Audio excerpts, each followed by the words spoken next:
अगर आप भी कर रहे हैं घर वालों की मर्जी से शादी, तो इस अरेंज मैरिज के जानने फायदे और नुकसान। शादी को जीवन भर का बंधन माना जाता है। शादी एक नए जीवन और एक नए परिवार की शुरुआत होती है। ऐसे में किसी भी इंसान को शादी का जो फैसला है बहुत ज्यादा सोच समझ कर लेना चाहिए।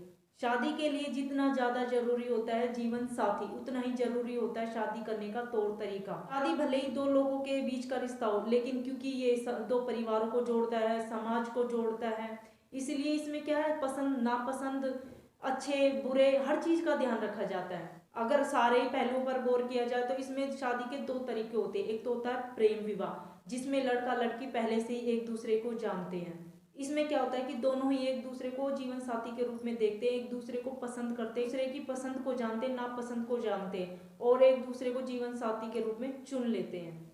दूसरा तरीका है अरेंज मैरिज। अरेंज मैरिज जिसमें जीवन साथी एक दूसरे को पहले से नहीं जानते, एक दूसरे से पहले कभी मिले नहीं होते हैं और इसमें जो रिश्ता करते हैं वो घर वाले करते हैं, घर वाले ढूंढ के लेकर आते हैं जीवन साथी। अरेंज मैरिज का तरीका भारत में प्राचीन समय से ही होता आ रहा है, यानी कि जिसमें माता पिता, घर वाले, फैमिली मेंबर्स बच्चे के लिए जीवन साथी की तलाश करते हैं। अगर आपका जीवन साथी भी आपके माता पिता चुनने जा रहे हैं तो आपको जान लेना चाहिए कि इस अरेंज मैरिज में, किसी भी अरेंज मैरिज में क्या नुकसान होते हैं और क्या फायदे होते हैं। अरेंज मैरिज के फायदे। पहला, परिवार की जिम्मेदारी। दोनों पक्षों और परिवार की रजामंदी से की गई शादी, ये अरेंज मैरिज कहलाती है। ऐसे में अरेंज मैरिज का सबसे बड़ा फायदा ये होता है कि इसे परिवार समाज स्वीकार करता है। शादी की पूरी जिम्मेदारी माता पिता की होती है। अगर शादी के बाद किसी तरीके की कोई परेशानी होती है तो पूरा परिवार कंधे से कंधा मिलाकर चलता है, यानी कि परिवार साथ देता है। लव मैरिज में ये फायदा नहीं है। अगर आपने लव मैरिज कर लिया, भाग कर शादी कर लिया, कल दिन आपके साथ कोई प्रॉब्लम होती है, घर वाले सीधा साधा अपना पल्ला झाड़ लेते कि हमसे क्या पूछा था, हमसे भाग के शादी करी थी, हमने तो मना किया था, क्यों शादी करी थी। ये नुकसान होता है लव मैरिज में, और अरेंज मैरिज में ये फायदा होता है। दूसरा बेनिफिट, पार्टनर की तलाश की जिम्मेदारी से छुटकारा।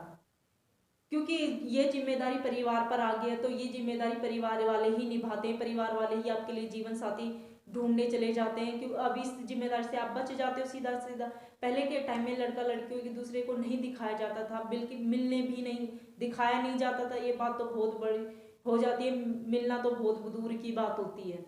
बट अब के टाइम में क्या होता है कि लड़का लड़की को देखने जाता है तो एक दूसरे को वो देख रहे हैं, शादी से पहले एक दूसरे को जान रहे। कई कई जगहों पर मिलना भी पॉसिबल हो पाता है, एक दूसरे से मिल भी लेते, एक दूसरे के साथ वक्त भी बिता लेते, इससे वो एक दूसरे को जान भी लेते। ये अरेंज मैरिज में आजकल पॉसिबल होता है, लेकिन इसमें बेनिफिट ये है कि आपको तलाश करने की जिम्मेदारी से छुटकारा मिल जाता है। बस आपको क्या करना है कि लड़की को देखना है, जानना है, उसके बाद परिवार को अपनी नापसंद और पसंद बता देनी है।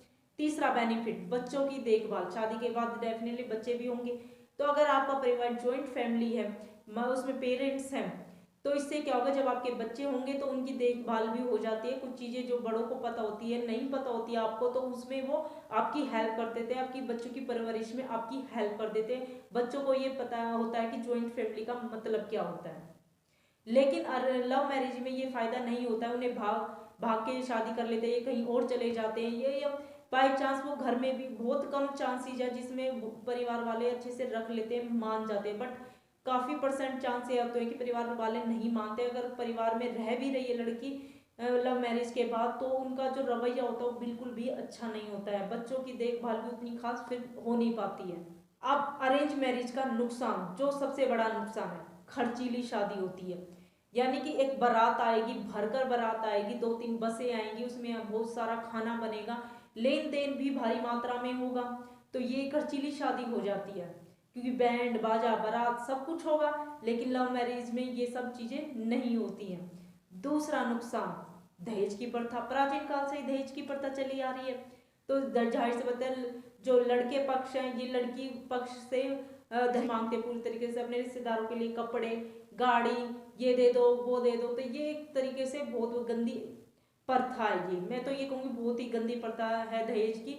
अब लव मैरिज में ये फायदा होता है, ना लेना होता है ना देना होता है, चुपचाप से शादी हो जाती है, ये फायदा होता है। अरेंज मैरिज में भी फायदा हो सकता है अगर एक पक्ष ना तो दे और दूसरा पक्ष ना ले। अगर एक वर पक्ष साफ साफ इस चीज के लिए मना करते तो वधु पक्ष देंगे ही नहीं, लड़की पक्ष बिल्कुल भी नहीं देंगे फिर तो। तीसरा नुकसान परिवार का असर वैवाहिक जीवन पर, क्योंकि खर्चीली शादी हो गया, दहेज प्रथा हो गया, अब सीधा सीधा असर दोनों परिवारों पर आएगा। अगर लड़की वाले ने कर्ज लेकर शादी की है तो वो सीधा सीधा सहेंगे इसको, फिर वो बेटी सहेगी, उसके दिमाग पर भी एक असर रहेगा, वो अच्छे से अपनी शादीशुदा जीवन को जी नहीं पाएगी। इससे फिर जीवन जो कपल है उस पर सीधा सीधा असर पड़ेगा, उनके मानसिक जीवन पर असर पड़ेगा, शादीशुदा जिंदगी पर असर पड़ेगा। वो अच्छे से जीवन को स्पेंड नहीं कर पाएगी, कहीं ना कहीं हमेशा टकराव रहेगा, दोनों पक्षों में लड़ाई झगड़े होते ही रहेंगे इस चीज को लेकर। तो ये सबसे बड़े नुकसान है।